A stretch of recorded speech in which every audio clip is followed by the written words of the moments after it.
Hello and welcome to the Animation Industry Podcast. My name is Terry, and I didn't post an episode last week because after 5 years, I finally reached a point in my animation career where I wanted to avoid burnout and something had to give, and unfortunately, it ended up being this podcast, which I'm a little disappointed in because I post every week, but I also have to take care of myself, I guess. Anyways, if you want to support me continuing this podcast, I have set up a Patreon, which you can check out in the description of this chat. So please consider doing that. Thanks.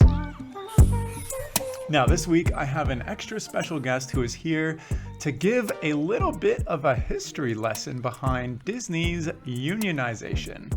He is a New York-based writer, artist, and current animation history professor at the Rhode Island School of Design, and his name is Jake Friedman, and he's lately added published novelist to his resume. In fact, he's here to share all the research he did that went into his latest novel, The Disney Revolt, which covers the history of Walt Disney and Art Babbitt as they headed into their big labor war. It's actually quite an interesting chat as he shares how he befriended Art Babbitt's wife and ended up getting exclusive access to the animator's personal work, diary, files, and pretty much everything that he could have wanted in compiling this book.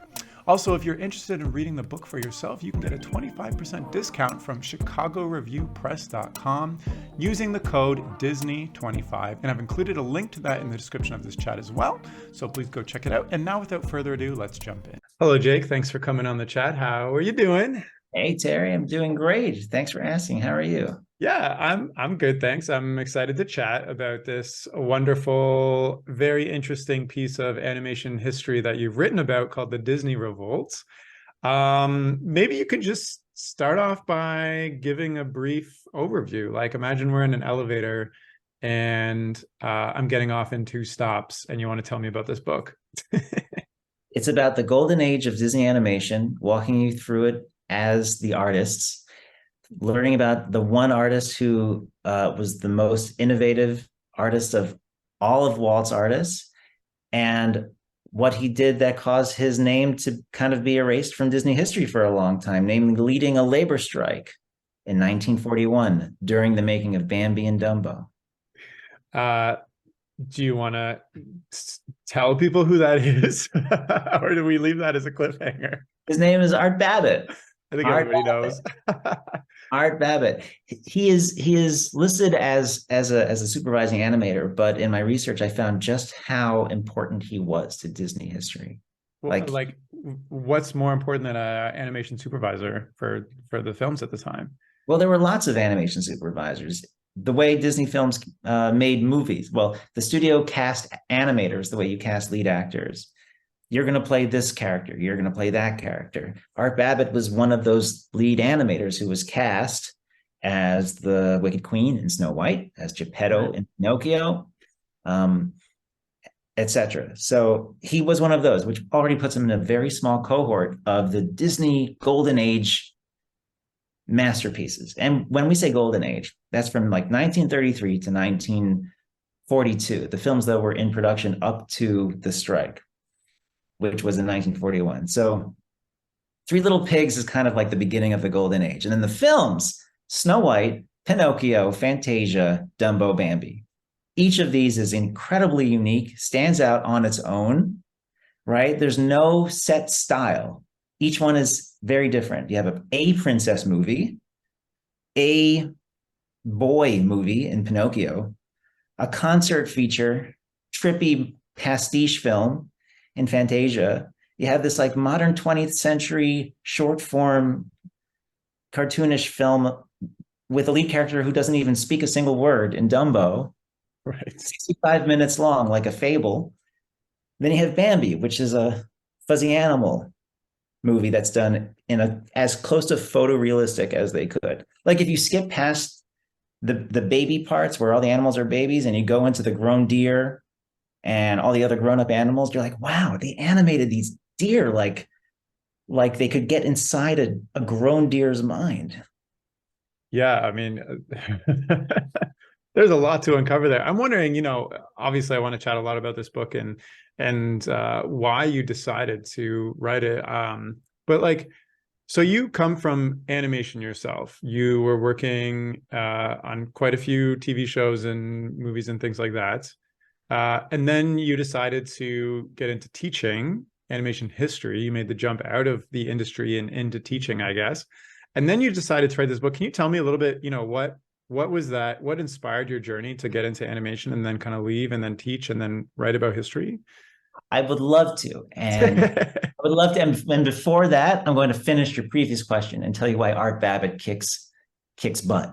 Okay. Okay. I Okay. won't interrupt you. Supervising animator. He's also the basically the originator of one of the core characters, Goofy. He was the guy who lifted Goofy up and made him into like an actual personality. And that puts him in a very even smaller group of animators. And then in addition to that, we're talking before the 9 old men joined Disney.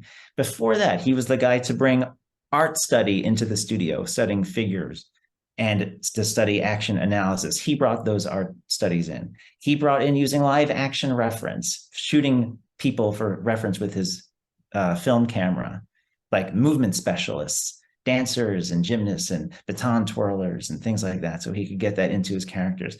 He was the person who brought method acting into his characters and writing a character analysis of Goofy. And that was the key to unlocking personality animation, which Walt had been striving to do, but couldn't figure out the recipe. And Babbitt brought it to the studio.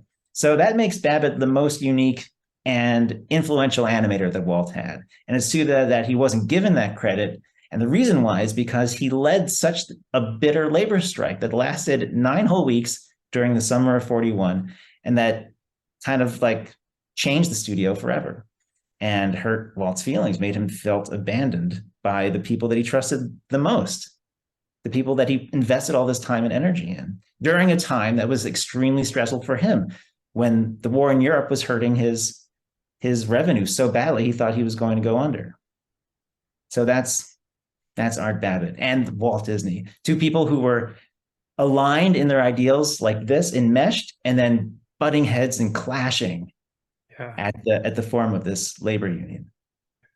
Gosh, I have so many questions. Why don't we just keep going with the flow? How did you, Art Babbitt is very infamous for being such an amazing animator. And, I've heard a lot of these things from animation history at Sheridan College when I went there. How did you, research and uncover more of the story behind, the revolt and Art Babbitt's contribution and Disney's upbringing and all this stuff, when some of, like you said, it was erased from Disney history?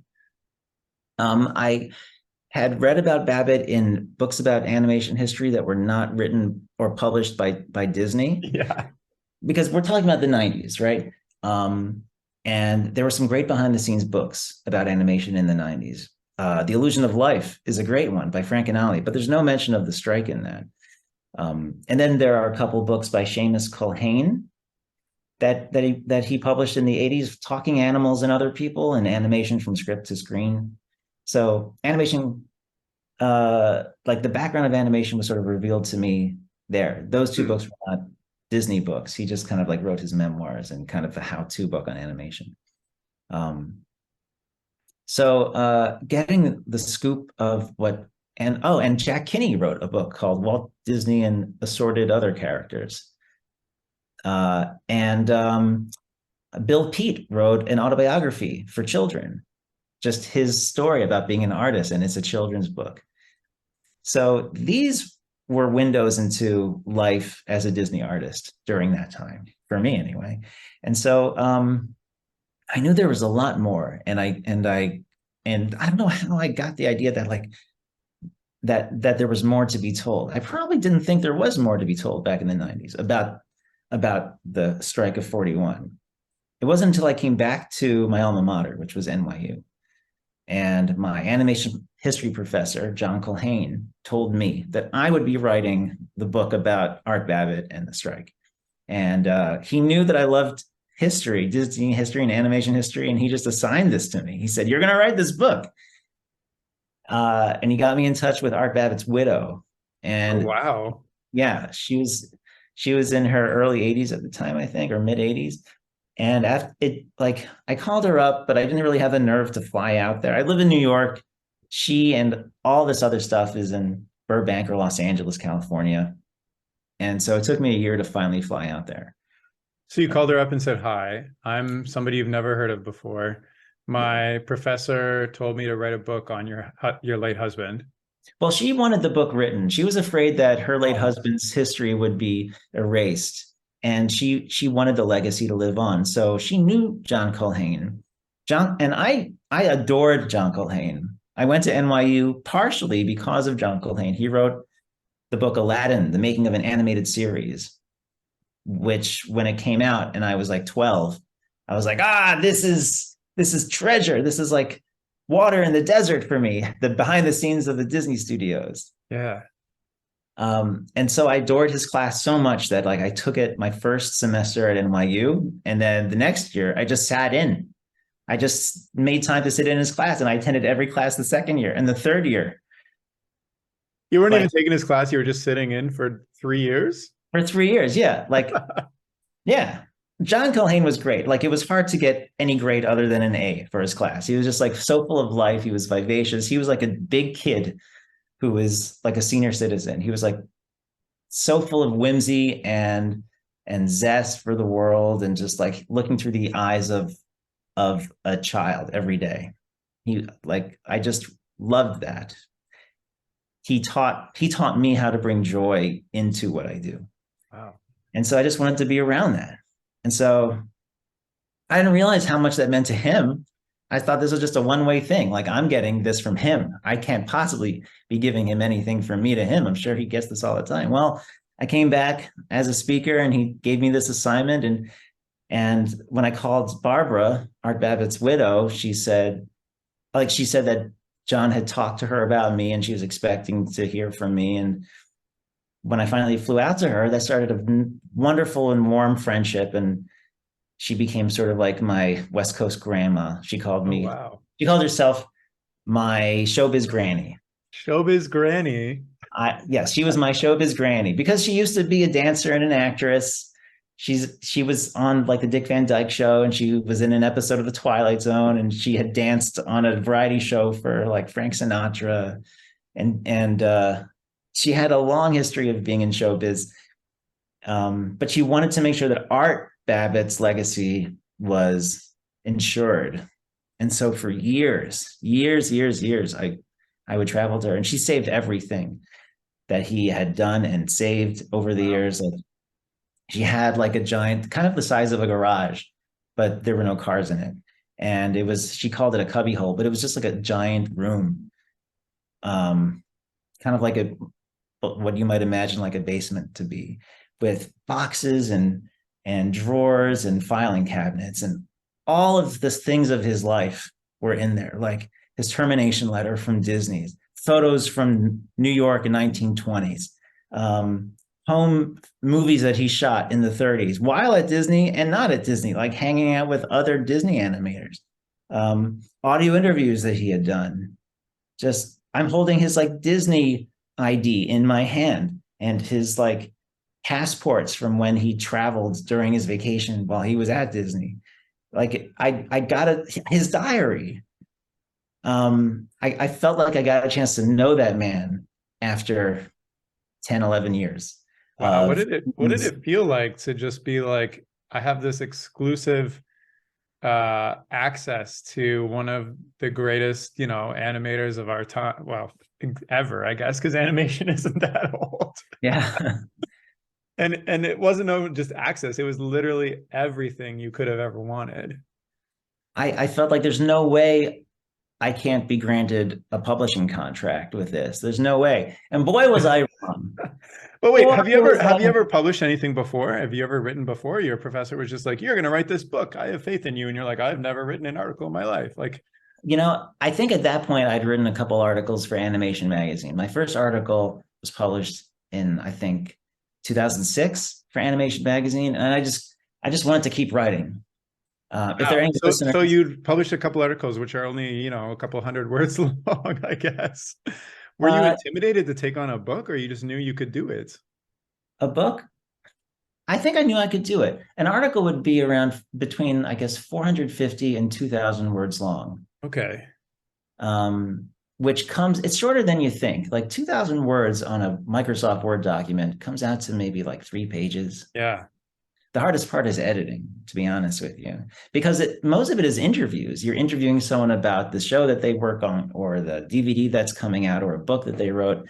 So most of it's just quotes. You just have to know what questions to ask them and how to frame that into like a story that's kind of fun to read. Huh. And I just loved writing. I always loved writing, and I wanted to. I more than that, I loved being a fanboy. I loved interviewing people and having people give me the time of day. The only way to do that was to be a reporter. So that started with being a writer for my local newsletter called ASIFA East. There's ASIFA Hollywood, which gives out the Annie Award every year. So ASIFA, it started in France. It's all over the world. So I was writing articles for ASIFA East, just like local animation heroes like Bill Plimpton, or the people, maybe like my producer of the show that I was working on at the time. It was Little Einstein's show, so I interviewed Chris Greengrove, the producer of that show, or I interviewed just like people within the circle. It was a great way to network and a great way to sort of like get my writing chops done. I think in college I was writing stuff too, but what I really wanted to write about was animation, and this was a great output for that. So I was just doing a lot of that. And for the newsletter, it was for free. It was pro bono volunteer work. Everyone's doing it for free. So, but I had a what do you call it? Like a sample to show Animation Magazine when they said, "Show me you can write." I had like a dozen or so samples, writing samples. They said, "Okay, pitch us some ideas." I was like, "Oh, I wasn't prepared for that." So like off the top of my head, I threw like 4 ideas at them. And Ramin said, "Okay, write about this one." And so I wrote an article about that. And that was like a 2-page article. And that started like a long relationship writing for Animation Magazine that lasted for several years. Nice.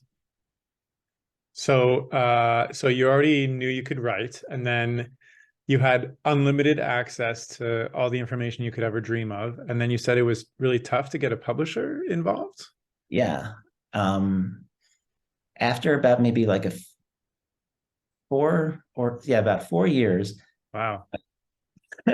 Yeah, well, I wasn't quite sure what the book was going to look like. Like I had all this stuff, and I had a lot of research.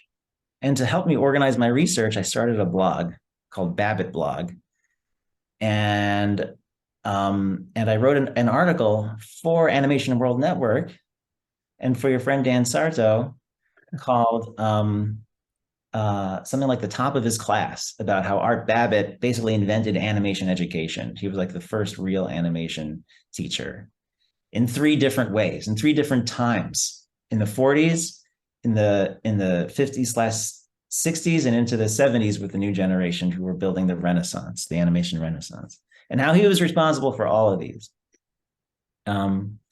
But writing these like blog posts was a way for me to organize my research. So I hope you have editing capabilities in this, because I kind of lost track of my thought. That's all right. I was asking you, how did you end up getting a publisher when you had unlimited access, and you said it was hard? Oh, okay. So thank you. So once I shaped this up, I kind of cold called a bunch of agents, like 120 agents. Wow. Just like agents who had worked with other animation books? Yeah, or like nonfiction or pop culture or things like that. And cold call, I had a list of email addresses, and I got this list from something called the Book Expo of America, which is basically a Comic-Con for publishing. It was in here in New York. The BEA, Book Expo. So you already had a full draft of the book in this case. Oh, no, not even close. So how were you expecting to get a publisher deal if you didn't have you just had the idea? Well, first I had a pitch letter. Yeah. And that's how you get agents interested. And then once you get agents interested, they're like, "Send me a proposal." And then a proposal is basically maybe like depends how long, but usually around 10 pages, which includes a chapter summary. So each chapter gets maybe like a short paragraph of what it's going to look Yeah. like. So that's really all you need. And you need to explain why there's a market for it and why you're the person to write it, and compare some other topical books that have done well and sold. The publisher just wants to make money. They don't, Yeah. They it's a don't care about business. anything else. Well, it's a business, you can't blame them. That's how commerce works. But I want to perpetuate a man's legacy. The publisher wants to stay in business and not go broke. So hopefully we can both fulfill our dreams here. So I got an agent, and I worked with that agent. And after maybe like 5 years, I found that I was making no progress with this agent. I kind of Wait, like, so you're 4 years into already having access to unlimited knowledge, and then yeah, five more. So we're 9 years later now. yeah, Oh my yeah. We're God. 9 years later, and she's shopping it around. She's like, "Do you want to go for like a university press?" I'm like, "No, I do not want to go for a university press." And she's sending me back these answers from all of her contacts in publishing, and all the answers are pretty much the same. They're like, "This is an important story, but no one's going to buy it because, like, no one's going to buy the book because the name isn't recognizable." Right. At the time, it was a biography of Art Babbitt, kind of like Yeah. a whole life story of him, womb to tomb thing. And so after 5 years of working with her, I had to change gears entirely. Um, I found myself kind of not really happy with what she was doing, and like and I took it upon myself to shift gears a little bit and make the scope of the book about something different. Like, I basically, people weren't biting. I had to shift. I had to Yeah. pivot. And that's an important skill, I think. You can't fall so in love with what you're working on that you're afraid to pivot. Like, it's not about me. It's not about my ego. And people should like this as it is. I'm not going to change it for anyone. No, like, people aren't going to take it. I need to pivot. And so I did. So I terminated relationships with that agent. I shifted gears and made it not about Art Babbitt's life, but about the strike itself and Art and Walt, Hmm. and abandoned some chapters and started some new chapters, and just like wrote like the first like few chapters about Walt Disney from scratch then, because I realized that I need to explain how, like, if the story is about the strike, how did Walt become who he is? How did Art Babbitt become who he is? How did they work both together so harmoniously and create some of the most magnificent pieces of art in the 20th century with those short cartoons and feature animated films? And that's just the first half.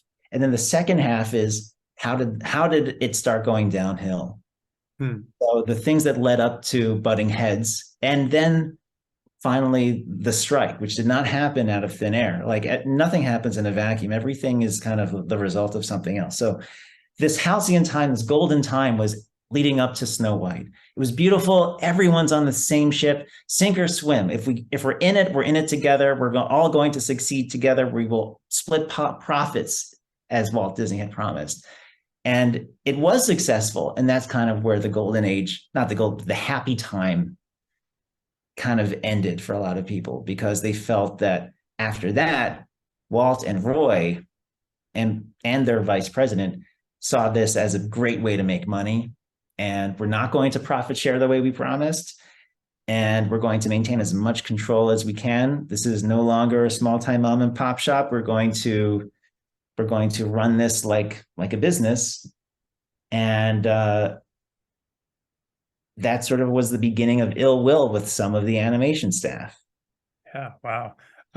It's been interesting just hearing you talk about the shift of this story that you were going to tell. I'm just wondering, as a follow-up to that, do you feel satisfied with where it ended up as a focus on the strike and the differences between Walt and Babbitt versus like the biography of just Babbitt? Yeah, I do, because I like, there's like, Babbitt is such a fascinating character. I think, like, he was in the Marines during World War II. That's an interesting story, but I didn't feel prepared to write that story. I wanted to write like in my gut, I wanted to write the labor strike story. Yeah. My parents were part of a labor strike when they were very young, like in their early 20s. They were part of the Philadelphia teachers strike in 1973, way before I was even a twinkle in their eye. And knowledge of the strike that they were on and the presence of a teachers union in their lives, that was just kind of common knowledge for me growing up. So I wanted to write a book that was pro-union and also pro-Disney. Yeah. Like, there's no villain. If you're looking for Walt or Art Babbitt to be a villain, they're not. They're just following their convictions, and they're very similar in this way. They're 100% passionate and unswayable in what they believe in, as far as labor unions. And unfortunately, that just led to bitterness. They started out so aligned, and I kind of see a parallel today, how people can be polarized into echo chambers, just vilifying the other side, when really there is a common ground if only you can find it. Yeah. How did you feel, having so much experience in the animation industry as an artist before, and then becoming a teacher and seeing, students come and go and unions, et cetera, and then writing about this after getting all this access to information? How does this affect you personally? Well, teaching animation history, my job is to teach animation history, not to sway young minds politically. Like, I really have to check myself. But I do talk about the strike a little bit. I mention the strike. I show some photos. I show some clips of those old films, just to show that this is a business. Like, we're not just unicorns and fairy dust here. Like, people are going to work. This is work, just like making garments is work, or making automobiles is work, both of which are industries that had unions and that went on strike. This is work. And when you go out into the world, you're going to work. You will have a paycheck, and you will want to make money that will afford you food, shelter, and the comforts of life. And you want to be treated fairly. There's a lot of the things that came up in the strike research from 1941 was the idea that the strikers thought that they were expected to work for art for art's sake, create art for its own sake.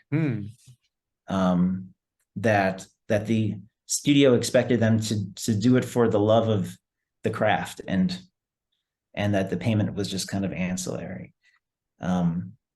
But that was part of, like, I kind of write about that in the book. Like, it's hard to understand why animation artists were the last to become unionized. You have the Screen Actors Guild. We've all heard of the Screen Actors Guild. And there's the Screenwriters Guild and Screen Directors Guild, like all these crafts, including office workers and camera operators and projectionists and background painters. Like, every craft in Hollywood had at least one, usually 2 or 3 unions who represented them back in that time. Why didn't the animators have one? So finally, studio by studio, the animators were getting their unions. MGM, Warner Brothers, one by one. Disney was the last studio to not have an animation artists union, which was the last union for craft workers in Hollywood. And it's hard to explain, like why. And I think what's happening now is that the public is understanding that you might create something that appears to be, pixie dust and magic, but it's work. People are at their desk doing work. Today, it's in a cubicle at a screen. 80 years ago, it was at an animation table with a light disc that's glaring up at you, maybe giving you eye strain, So I still feel like people don't understand how animation is made. Yeah, there's that. I'll be coming home from a studio, and the Uber driver will be like, where are you coming from? I'm like, oh, I'm an animator, just on set. And they're like, oh, you must make Pixar movies. No, like, I think maybe because I guess what you're saying is there's some public perception of, it's magic and people not understanding. And also, I guess it was very new at the time too. Animation wasn't around as long as, well, so is movies and television, I guess. Yeah, 40 years, it had been around for about 35 years Yeah. by then. So like, yeah, I also liked what you were saying about, this is work. Essentially, you're creating a product.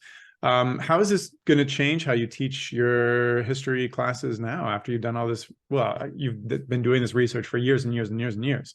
How are you hoping, I guess, it changes your history class, other history classes, et cetera, et cetera?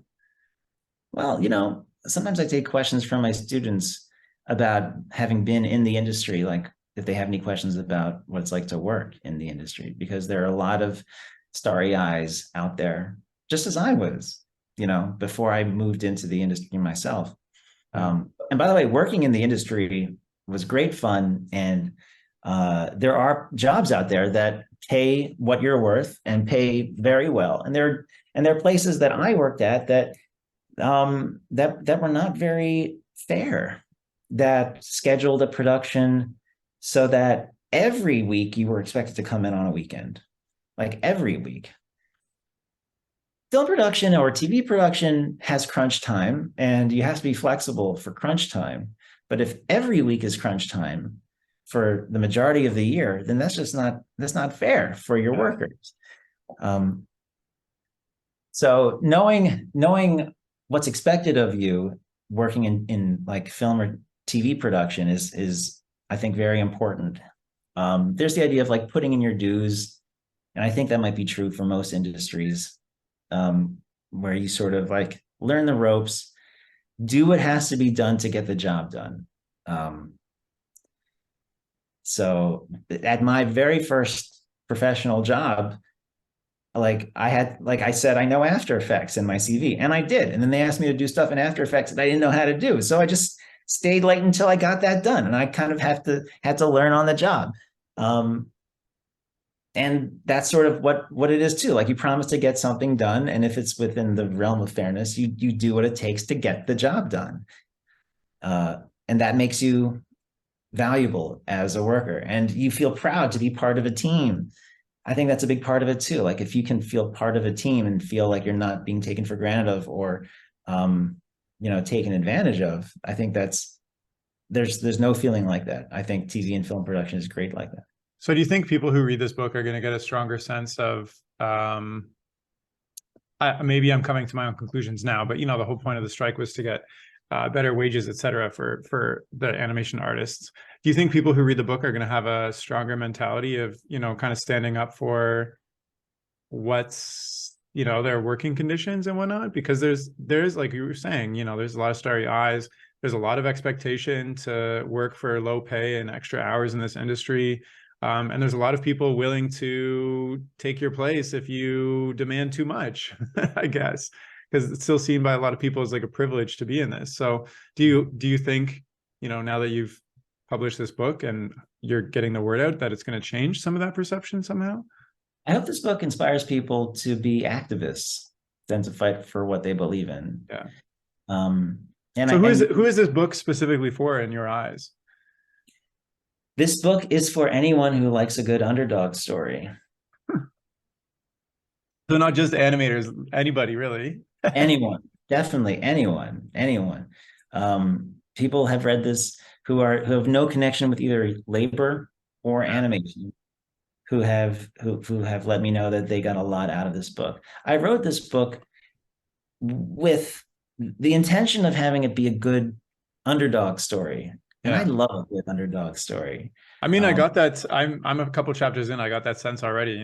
It's written in a very like down to earth, easy to read, kind of flowy way. And you start off with, Walt's. I guess it makes sense. You're starting off with Walt. Everybody knows who he is. Kind of his path. And there's a lot of information I didn't know about where he came from. How he started in pretty much extreme poverty, and all the crazy relationships he's had with his family, and starting the studio and skipping meals and sleeping in the it was a storage unit or something he was renting to like try to make his little comics happen at the time. Like, so it's already, it's a lot of interesting stuff I didn't know, because when you think of Disney, you think of this, like, I don't know, this magical prophet of animation who existed to set up our childhoods, basically. And you don't realize that he, which you kind of laid out very interestingly, that he was this like crazy,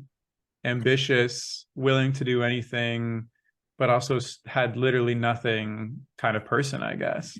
Yeah, at some point, Walt Disney was a teenager. At some at some point, Walt Disney was like an early 20 something. You know, who was he when he was a teenager? I had to figure out who was he when he was a kid? Who was he when he was 21 years old? Yeah. Like How did I you get don't know. access to all that information? I mean, like even Disney itself has kind of washed its history where they've erased any picture of him holding a cigarette, for instance, in their archives. Like, how did you get? I mean, you had endless access to Art Babbitt's information, but how did you get the stuff on Disney? Oh, that wasn't any big deal. That was just a combination of a bunch of You just it was just lying around in your backyard.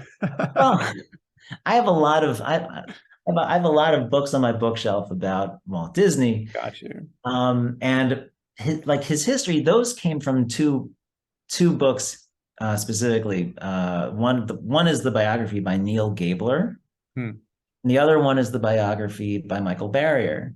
So 9 years into writing my book, knowing that I had to go back and figure out who Walt Disney was and how he got to be who he is, how he developed his political opinions, I literally sat down with those two books in front of me because at least the Gabler book, Neil Gabler sat down with Becky Klein, who's the head of the Disney archives, and he came in for like years, a couple of years, at the desk of the archives, as she pulled box and box of research materials.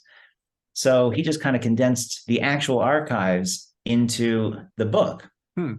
Michael Barrier culled from private collections, and those private collections he and his, I guess, friends had been collecting since the 70s, some of which started at the archives originally before the archives was very, tightly secured. So there are some things that the Disney archives would release to researchers in the 70s or 80s that they would not release now. So between these two sources of research, Gabler's book and Barrier's book, I just sort of like pieced together this story and how, and I think, anyone can do that if you buy these two books with a notepad. But I was just like on my commute on the subway, just like reading these two books and making notes in the margins and trying to figure out like who Walt Disney was becoming as he was building his studio. People talk about how, like, for instance, Charles Mintz stole Oswald from Walt Disney, often told story.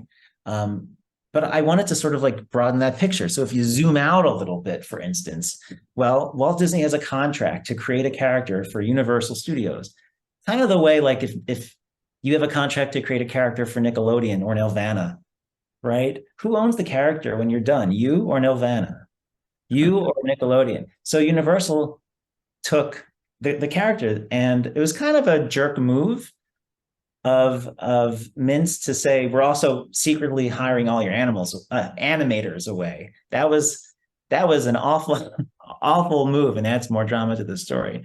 But Walt really had no claim to Oswald the Rabbit. And the stress that Mintz was putting him under, he was a tough negotiator, Mintz was, and kind of expected more work for the same amount of money that he was paying Walt. And that was causing Walt to act out and act with kind of like unrelegated frustration in his workplace. There were no books on like workplace management, no leadership books the way there are now, like all over the place. There are books on how to communicate in the workplace. Back then, Walt was just kind of like flying by the seat of his pants, and he was kind of acting out in the workplace and making some of his animators angry with him because he was angry. This displaced anger at Mintz. So Mintz kind of like made a nice little bed for himself that way. Like these angry animators were happy to leave Walt because Walt was so hard to deal with. But he was hard to deal with because Mintz was stressing him out by telling him to do more work for no extra money and like making him burn the candle at both ends. So it like when you zoom out a little bit, the story gets more and more human. Yeah. Um, Interesting. I don't know how much you want to say about the book, but like, can you kind of just take me through like maybe the bullet points of the progression? So you start with Walt's past and bringing up, and then Art Babbitt's bringing up, and then how they get in forces together, and then the strike, and then et cetera, et cetera. yeah, yeah. Yeah, there's sort of like a, like a flashback period where we flash back to Walt growing up, and then like becoming super successful with Mickey Mouse. That even in his day, his peers were amazed at how fast Mickey became a household name. Hmm. Like they called him like a wonder kid. Like Walt Disney was just like a wonder kid and a genius. Like at the time that he tapped into gold. He captured lightning in a bottle at that time. And clubs and merchandise followed shortly thereafter. And Art Babbitt, but like, Walt Disney had a very tough childhood. Art Babbitt, his father had an accident, he broke his back, so Art Babbitt became the breadwinner for the family as a teenager, and so he knew a lot about work and work ethic, and he was great at graphics, and he joined an animation studio in New York called Terry Toons. But he knew that the only place that he wanted to work was Disney's, and so he joined in 1932, and that's where they met. And so Art Babbitt was kind of like a scrappy New Yorker, although he grew up in the Midwest, though, like Walt Disney did. But like Art Babbitt was kind of a guy who wouldn't take no for an answer. And so Walt gave him a job, and very quickly Babbitt climbed the ranks. So within like 2.5 years, Babbitt went from a brand new hire to being like a top animator at Disney. Wow. Yeah. Yeah. That's crazy. Back then, I guess you could climb those ranks very quickly. And so he was given they realized he was good. And he was good because he not only worked at Terry Toons and had experience, but he was also taking classes all the time. He was taking classes in New York at places like the Art Students League, or at like the Society of Illustrators. Like he never stopped learning. He just wanted to soak it all in. And he was going to museums all the time, and reading all the time, and just taking every influence he could in. Like he was totally non-complacent. He was just like thirsty to get better and better. I think if you or I or your listeners think about some creative people today, they can think about people like that who just are nonstop, who just need to keep on honing their skill and just getting better and better and That's better. Crazy. Yeah.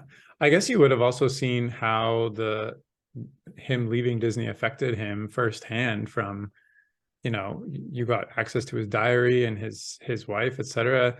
Did that kind of come across very heavily, I guess, because of somebody who's constantly striving and elevating their craft to then be, kind of ousted from the place that they can explore that to the nth degree?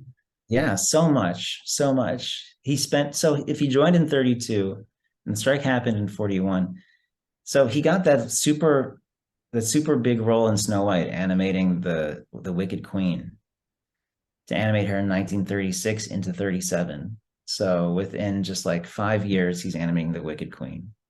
And he's in his like late 20s at the time.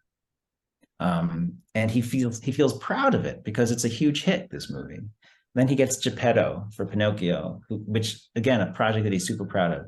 He does some terrific sequences in Fantasia. Super proud of that. That's elevating the whole art form. By 1941, I think he sees himself as someone who's like too good to not succeed wherever he goes. So that he has nothing to lose. So when the strike happens and Disney tries to fire him, and he sues Disney for firing him after the strike. And by the way, that court case in which he sued Walt Disney, I found the records of that court case. It's 1,500 pages long. It's in an archive in San Francisco. Goodness. I read the whole darn thing and annotated. You read the whole thing? 1,500 I had to. pages? I had to. Well, it's something to do when you're like waiting for a flight or stuck in an airport or like, Okay. you know, yeah. Yeah, it was just I was thirsty for it. I can't tell you, like it was not even hard work. Like it was Wow. not arduous. It was just I mean I had to sort of figure out 1940s legalese a little bit, but you're reading courtroom transcripts. It's like reading a fly on the wall script of what every Disney director is saying in Wow. 19 in the early 1940s about Walt and about Art Babbitt. And then you read Walt's testimony and you're like, oh, like word for word. These are transcripts. These are not summaries. You're reading what actually was spoken in that courtroom. It's really cool. And if any of your listeners want to read those, they're on the DisneyRevolt.com. I posted it all there Oh, for your wow. convenience. Yeah, for your convenience. But after the strike, after putting in all that work, well, he served in the military, World War II, came back, found that life was too toxic at Disney.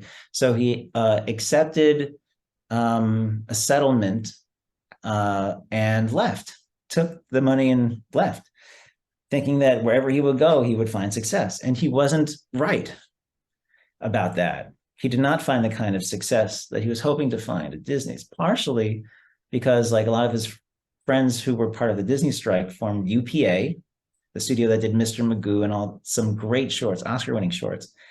But then like they were blacklisted during the Red Scare, fear of communism and everything. So that kind of like cut short that studio. And he just found that eventually he wound up doing some less than great animation, working on like The Incredible Mr. Limpet, which is about a talking fish played by Don. Yeah. I saw it And as a kid.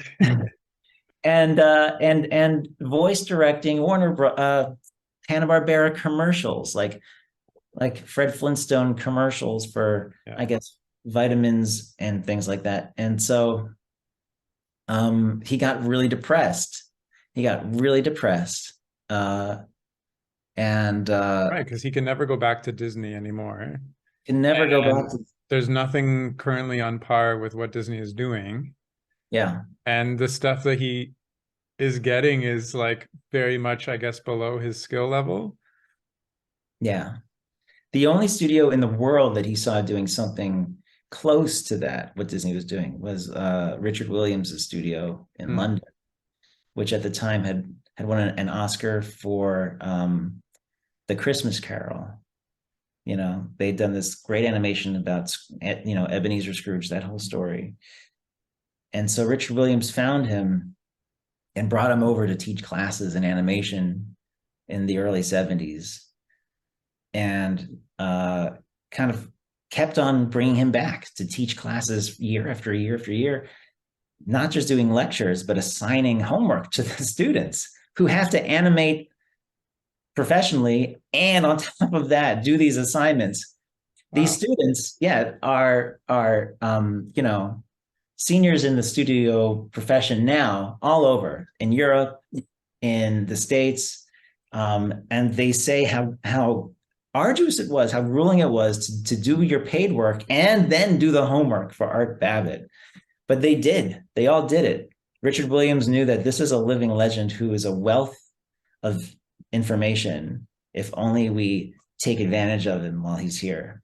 And so Art Babbitt felt recognized for his contribution, and he felt like he was like a viable member of like animation history, and he was treated like the living legend that he was. Yeah. Wow, that's quite the story. Maybe a question on that. You went from animating to then teaching animation. Do you have similar feelings about your own career? Well, I went from Teaching animation history, I guess. I wanted to draw on paper, and no one was doing that. I went into animation because I fell in love with Hey, like, it's coming back. is it now? Yeah, there's a documentary coming out called, I think it's called Hand Drawn, about animators who are still drawing on paper. Oh my gosh, that's Yeah, I exciting. work with one of them. Her name is Tina Navrusky. She's making a film about mermaids. It's all hand drawn. So you should look her up. But yeah, she was one of the ones that worked on Cuphead, which, you know, if you're familiar with Cuphead, was all hand drawn animation. So it is making a little bit of a comeback, Yeah. actually hand drawn. Yeah, no, there's a lot of great hand-drawn animation, but it's all on tablets, right? It's all on Cintiqs and stuff. And I mean, that's fine. I get it. It's easier now. And I'm not going to be like an old-timey fool who says that it has to be on paper or it doesn't Hey, count. there are like I said, like Tina, she's animating on paper still. I love it. There are I people who love are it. doing it. Kudos to Tina. I love it. There's just something tangible about it. But Yeah. I got into animation because I saw Little Mermaid when I was a kid, and I was like, oh Oh, my wow. God, they're doing it. They captured it. They're able to bring the magic back. And then by the time I got into the industry, um, I guess like I worked on shows like Little Einsteins and Wonder Pets, and I worked on animation for Saturday Night Live. And my last project was doing storyboard work for the movie Epic, produced by Blue Hmm. Sky. And more than just, I guess, paper versus digital or paper versus tablet, I think what I always wanted to do was like recapture the magic of the golden age of like Hmm. what it was like with not just wisecracking zany people, pulling pranks on each other, which was so cool to read about. Um, but like the idea of like discovering new strategies, figuring out the techniques as they were going. Like these were the people who invented animation techniques. Yeah. These people who discovered squash and stretch and anticipation and things like that. These eureka moments. It just sounded so cool. So I realized I have to go in a time machine. So writing this book is that time machine. I Oh, wrote wow. this That's really book, cool. yeah, so people can relive that time. That's amazing. I'm the opposite of you with the hand drawn. I specifically didn't want to get into animation if I had to hand draw. I was like tablet or nothing. But I think that's really cool that you have time machined yourself into that golden age and you got to kind of live out exactly, literally word for word, what was happening at the time through, the diary and the transcripts and et cetera, et cetera. That's really, really cool. So tell me, the book, how's the promotion been going? I mean, like you've gotten to speak at some really cool places. You've gotten some really cool people to give you quotes like Pete Docter. How's it going? Pete Doctor, yeah, he was kind enough to invite me over to Pixar Wow. to, Did you just call him up like you did your other connections? yeah, 1-800 doctor. That's his number. 1-800 doctor. Um, I guess starting with the blog, in my research, I found myself before I even like had landed an agent, but I'm like 2 or 3 years into the research of this book, working with Art Babbitt. I started the blog, and I got the attention of other like-minded people, other like-minded Disney historians, and they connected me with others, and Hmm. all over the world. Wow. And we kind of like vetted each other, know that we're the real deal, not just casual fans, but people who like dig deep. Um, and fans. Like we're all fans. We're not out here to detract Walt or the company. We are pro company, we are pro Walt, and we are historians. So I still believe in the company, and I think that like John Culhane put it best when he believes that like Disney it has created an emblem of ultimate optimism that has made the world a better place. So connecting with these other Disney historians has really helped broaden my reach for research and help me connect with people like Pete Docter or Leonard Maltin, and show these people that like I have stuff that can help you with some of your projects. Like Pete is Hmm. doing a project on the Disney directors, people like Wilfred Jackson and Dave Hand, these directors of the films and the shorts of the Disney Golden Age and Silver Age. So I was able to help him with some of his research. So when he invited me over to Pixar, I did a presentation and showed some like never before seen video and audio and photos, uh, and sort of like created tried to, for the audience of Pixar artists, bring this to life, bring this Yeah. golden age and this era to life, just as it does for me. Try to replicate that I get for everyone else. So if anyone's listening or watching this and you want to invite me over to do a presentation, see the Pixar presentation, same presentation I did for the Cartoon Art Museum in San Francisco, or Drexel University in Philadelphia, uh, Harvard and Boston. You know where to find me. Contact me through Jerry, I guess. Yeah.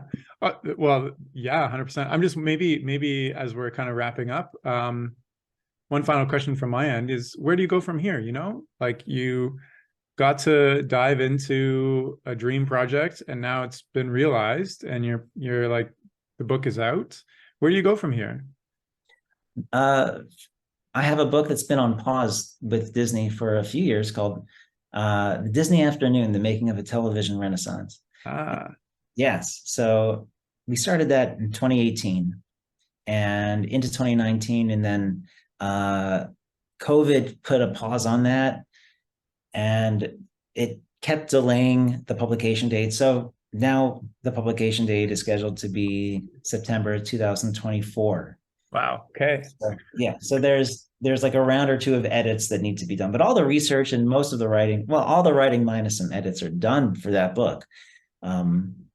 And fans can't wait, and I can't wait to present it to fans. Nice. And once we're ready to move forward with that, I'm going to be in that trench all in. So it's books from here on out. Disney That, books, well, animation books. I love animation telling the books. untold stories of Yeah. animation, and I think there are quite a few out there. I, And so, what's sorry, I that? was just saying that's really cool. You know, there's a lot of history, especially in Disney, that I don't know about that I'm specifically excited to read about in your in your book because you know I had animation history class, but things are so glossed over because you're trying to hit animation in North America and Japan and India and go through the years and blah blah blah and Canada here where we're from. So not enough was touched on kind of that whole strike and everything. So I'm excited about that. Are there any topics or things that we didn't talk about that you wanted to share still?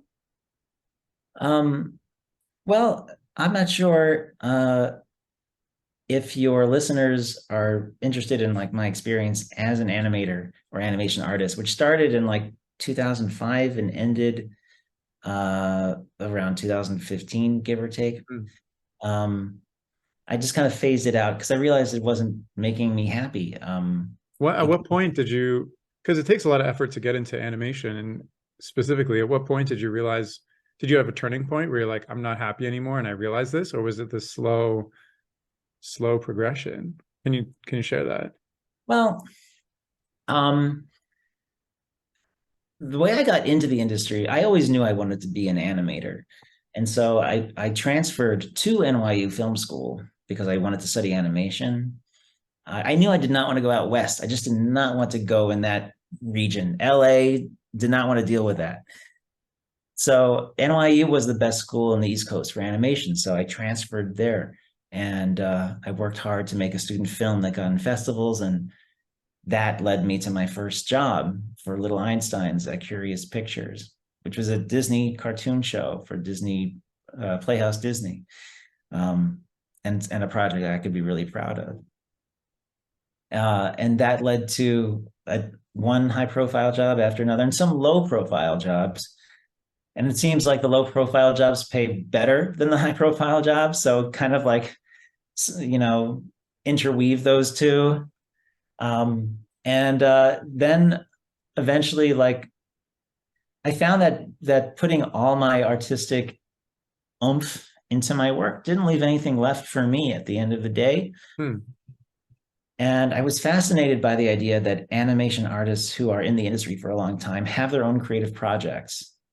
I was like, I can't even fathom that. How like animators are like working on a documentary at home, or they're working on sculptures at home, And I guess I was writing like on my own, but that wasn't fulfilling me in like a deep personal way. And I realized that if I wanted to feel fulfilled and complete, like working as a professional animator wasn't going to do it. And I sort of had that experience that the character in the movie Soul has at the end when he plays with the jazz singer, or excuse me, the jazz saxophonist. He plays with his hero, and he's like, "I always dreamed of playing with you. What do we do now?" And she's like, "We show up tomorrow and we do the same thing." He's like, "Really?" And he realizes that like that being alive is more than just doing that professional dream. It's about sitting on the curb and watching the leaves fall. It's about like smelling the roses. And that was the experience that I had. I was like, I want that again. So in order to sort of like preserve my creative soul, I had to leave the industry. Yeah, And wow. yeah, but I would still have it sort of on the side as a writer and a geek and a fan and still get a chance to talk to everyone. Really, that kind of got me in trouble when I was working in the field. I would talk to everyone and they were like, Jake, stay in your lane, man. Everyone's getting their work done. This is work time. Stay in your lane. But I just was such a curious fan of what everyone was doing. And as a writer or reporter, you get to do that.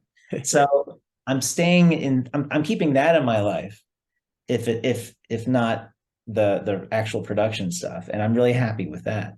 Nice. It sounds like you had a similar realization with your agent, even when you were doing the same thing over and over again and it wasn't working, and you switched up mindset to reach a better place and it's working out. So does it feel like, you're in a good place now with what you're doing with, teaching animation and writing these books on the side? Is this kind of what you aspired, where you're like living life and smelling the roses and watching the leaves type of thing? Yeah, and by the way, that first agent, she's totally fine. Like she Yeah. wasn't she's totally fine. We ended on very good terms.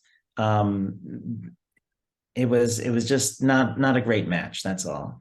And she wasn't at all surprised when I said, this isn't working out, maybe we should just like part ways.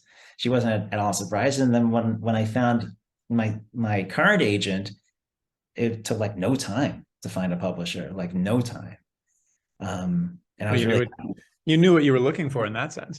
But how do you feel now with, the lifestyle that you've created for yourself, where you're still dabbling in animation, talking to the people you want, and working on these creative projects on the side? Is this kind of what you envisioned for yourself? yeah. So doing this, like, these are all like side gigs. Yeah, And I like having creativity as my side gig. Um, I can't imagine it any other way. totally. And I like that you would, kind of were okay with saying that to yourself, because I know people who are in the industry and they feel like they can only be in the industry because they've been in the industry and it's kind of the only thing they know, but they don't really enjoy it that much. I don't know if it's a similar vibe of how you experience it, but like, they stay because they don't know what else to do, but they know it's not for them at the same time. So I think it's brave of you to like kind of admit that to yourself and say, I've worked so hard to get here, but even all that work to get here, my learning was that it's not for me, and I'm going to switch up gears a little bit. So I think that's important and courageous of you at the same time. Well, thanks, Harry. There's a great book called Who Moved My Cheese? What? Who moved my cheese? Yeah, yeah. It's a very easy read. Who moved It my sounds cheese? like one. Who moved? Who moved? You're looking it up right now? Yeah, a book by Spencer Johnson. Who moved my cheese? And I had read that book and I was like, oh my, someone has moved my cheese. So the idea is that like rats in a maze will go to where you put the cheese. They'll learn where you put the cheese and they'll go the same route once they figure it out. But if you move the cheese, they're not going to stay there and expect the cheese to come back. They're going to find a new route. Oh, So and humans, we are not as flexible as mice sometimes, and humans will stick in the same path expecting yeah. the reward that they've stopped getting for a while. So instead of waiting for the satisfaction that I didn't see coming, I decided to go down a different path. Well, I think it still takes a lot of guts to do that. A lot of people, even in the business world, I remember working in offices and I'm sitting beside somebody who's been there for, I don't know, they're close to retirement, but they do not like what they do and they're always complaining. And I feel like you only end up in that place because I guess you're expecting the cheese to come to you after all this time and it's not. So Right. I'm definitely going to check out this book. On Amazon, it has 23,000 reviews and a 4.6 star rating out of 5. So it's got its own Wikipedia page. I'm Yeah. probably going to have to check this out. So it's interesting. It's a super popular book. I've It's never like, heard of it somehow. So yeah. oh, All right. Well, Jake, is there anything else that you wanted to share as we're wrapping up? um, I'll say, uh, you know, John Culhane gave uh, advice to his class that I guess I'll share here, because you said that you have a lot of people who are students who are trying to choose the next step for them. Yeah, You just like you carved out a new path for your cheese. that's true. That's true. So My cheese. so John Culhane, when he was 18, he met Walt Disney. This is in the 50s. And he asked Walt, how do I become great at what I want to do? Just like you became great. And Walt said, well, what do you want to do? And John said, well, I want to be a writer. And he said, well, start out writing for your local community and just keep widening your circle. Just keep widening your circle. That's exactly what Walt did as a filmmaker. He made films just for his town, Kansas City. And then he just started making films for like the wider communities, not for theaters, but wider communities. And then eventually for theatrical release. And that built his studio. So John Culhane did the same thing. He wrote for his college paper, ended up spinning that to a career for magazines, writing for Newsweek, and writing some of the best books on animation there are. And I just love that advice. Just start out small, local, and just keep widening your circle. And I think you can't lose. Yeah, I think that's a great, especially because of social media making people, myself included, want to get a huge audience immediately. But I think starting small and building your way up is exactly how to do it. So yeah, anyways, Jake, it's been a super great chat. I've loved picking your brain about everything, animation history when it comes to Disney and the strike and Art Babbitt. I think it's super, super incredible that you got all that access to Art Babbitt's files. It sounds so interesting. And just hearing you talk about how excited you were talking about it, seems like, I don't know, I like the energy. Thanks. Well, Yeah, thanks for having me on. It's been so much fun. of course. And if you're listening and you want to check out the Disney Revolt, which is the book we were talking about, you can go to thedisneyrevolt.com, or you can check out Jake's website, which is jakefriedman.com. And I'll include both those. Sorry, Jake S. Friedman. Jake S. Friedman. Yes. Yeah. My name is way too common. I need the middle initial. Jake S. Friedman, or Jake's Friedman, I guess. .com. I'll include both those links in the description of this chat, and that's all for now. So thank you so much for listening. Okay, bye.